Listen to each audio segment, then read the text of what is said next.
Imagine being escorted off your cruise mid-vacation. Not for fighting, not for being drunk, but because of a doctor-prescribed bottle sitting in your suitcase. Or getting a lifetime ban, all for snapping one innocent photo on your balcony. It sounds impossible, but cruise lines aren't giving warnings anymore. From legal items that are actually prohibited to money-saving hacks that are now considered theft, they are issuing instant removals. Today, we're exposing the 13 mistakes that can end your vacation on the spot, even if you had no idea they were against the rules. This isn't a scare tactic. This is what's happening right now on real ships. Don't let a $20 mistake cost you thousands. Here's exactly how to stay on board. Let's start with the single most common reason passengers get removed from a cruise, sometimes before the cruise even begins. Possessing banned substances. It creates huge arguments online, but the cruise lines are not debating this. We are talking about CBD, marijuana, and medical prescriptions. Here's the trap. You might live in a state or country where these substances are completely legal. You might even have a valid medical prescription for sleep or pain relief. None of that matters the moment you step onto cruise terminal property. Cruise terminals and ships follow federal law and international maritime law. In the eyes of the cruise line, that prescription is invalid. Many lines now use sniffer dogs at embarkation. If they find CBD gummies, oils, or any cannabis product in your bag, you're not just losing the item, you're getting denied boarding. No refund. Vacation over. Don't risk a $5,000 cruise for a $20 bottle of supplements. Leave them at home. And if you think they don't actually enforce this, here's a recent example. A TikToker boarding mariner of the seas brought legally prescribed medical marijuana. Didn't matter.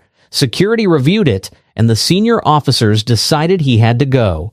He wasn't warned. He wasn't given a lecture. He was escorted all the way off the ship in Jamaica, walked through customs and immigration, and told to arrange his own flight home with zero assistance. That is exactly how strict the policy is. The second legal trap happens during your cruise, bringing weapons on board. You're in a port and you see a cool souvenir, maybe a ceremonial knife, a vintage replica pistol, or even a pair of specialized large scissors. You buy it, put it in your backpack, and try to reboard.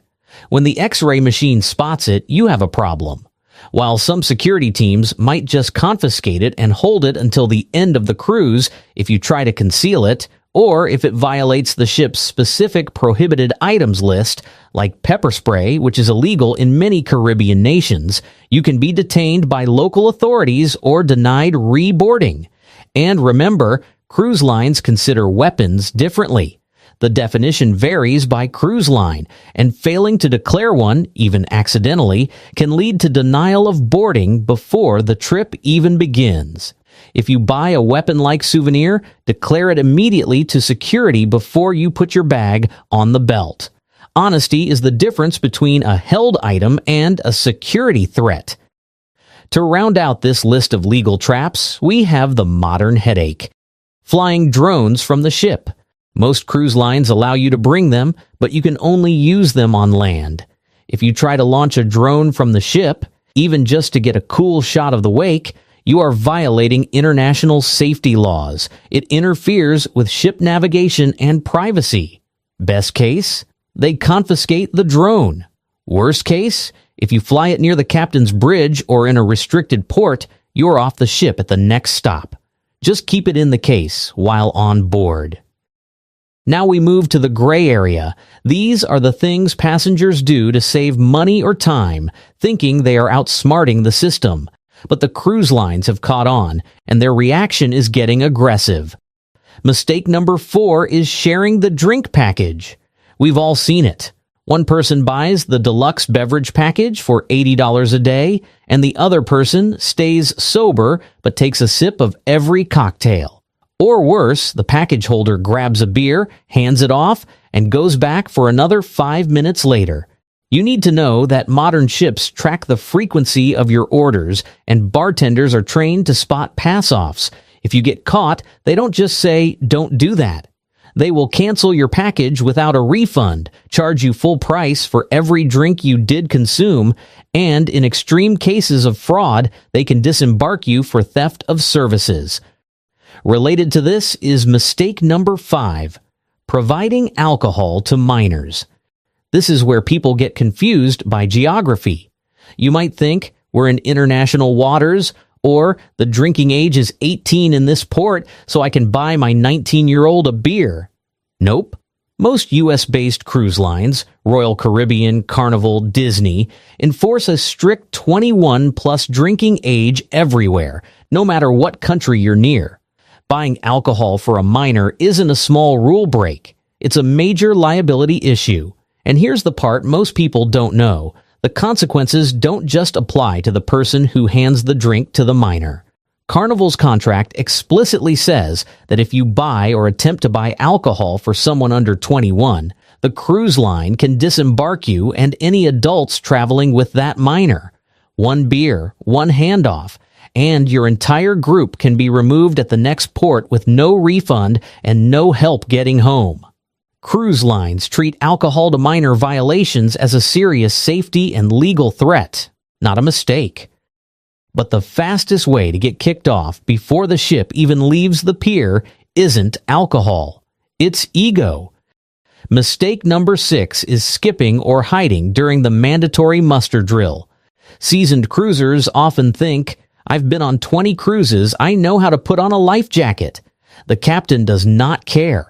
Maritime law requires 100% passenger accountability before the ship can sail. If you are the person hiding in the buffet or the bathroom to avoid the drill, you are holding up 4,000 other people. And yes, people are removed for this. If you refuse to scan your card for the drill after being paged, security will escort you off the ship with your luggage. The ship will leave without you. Do not test them on this. There's one more rule that surprises a lot of cruisers. Mistake number 7, lying on the health questionnaire. That little form you fill out before boarding actually matters. Cruise lines still have the authority to enforce isolation, cabin confinement, or emergency disembarkation if they believe you're a health risk to the ship. Carnival's cruise ticket contract states they can confine guests to their rooms or remove them to prevent the spread of illness. Norwegian goes even further, saying they may impose quarantine, confinement, or disembarkation if they decide it's necessary for safety. Here's the important part. You must be truthful on your pre-boarding health questionnaire.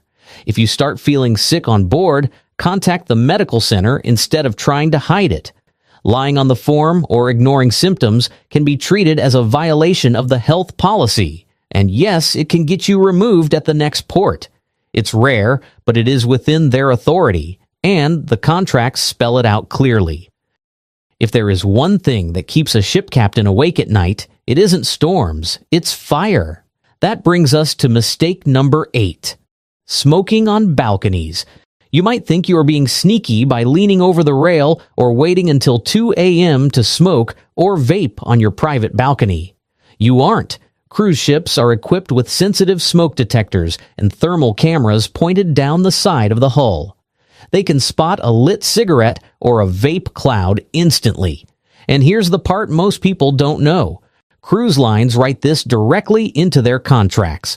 Carnival's official policy states that smoking is allowed only in designated areas, and if you smoke elsewhere, they reserve the right to charge up to a $500 cleaning fee per violation and disembark you for failure to comply. This isn't a small rule. Disembarkation can happen on the first offense if the violation is serious, but it becomes almost guaranteed if you continue after being warned or if security believes the behavior was intentional. Fire is the single biggest threat to life at sea, so this is one of the rules with almost zero leniency. Because of that, getting caught smoking on a balcony often leads to a cleaning fine and immediate removal at the next port. No refund, no debate, no exceptions. Mistake number 9 is driven by social media. Sitting on railings. We see it all the time. People sitting on the balcony railing to get that perfect sunset selfie, or climbing between balcony dividers to visit their friends next door. Let me be crystal clear. If a crew member or a security camera sees you sitting on any exterior railing, your cruise is over. There is no 3 strikes rule here. Cruise lines are terrified of liability. If you demonstrate reckless behavior that could lead to a man overboard situation, they will remove you immediately to protect themselves from a lawsuit. And yes, people have been banned for life. A well-known case involved a man who jumped off his balcony in Nassau, and Royal Caribbean banned him and his entire group permanently. And mistake number 10 seems harmless but carries massive fines. Throwing items overboard. Whether it's a message in a bottle, a cigarette butt, or leftover food to feed the fish, don't do it. International maritime laws are incredibly strict about ocean dumping. The ship has cameras covering the hull to catch this. If the ship gets fined for pollution because of you, they will pass that fine on to you, and then they will kick you off. Now let's talk about the rules involving the crew. We all love the crew members. They work incredibly hard. But mistake number 11 is fraternizing with crew. It happens more often than you think. A passenger develops a crush on a bartender or a dancer and invites them back to their cabin. You need to know this. Crew members are strictly forbidden from entering guest cabins unless they are on duty for housekeeping or maintenance. If you invite a crew member to your room for private time, you're likely getting them fired. And you will be off the ship for compromising security. Related to this is mistake number 12, entering restricted areas. We are all curious about what life is like below deck. But if you slip through a door marked crew only just to look around or take photos, security treats that as a serious breach. In the post-9/11 world, wandering into operational areas is a fast track to an interrogation room. And mistake number 13. Let's call it disruptive intimacy. Cruise ship walls are thin, very thin.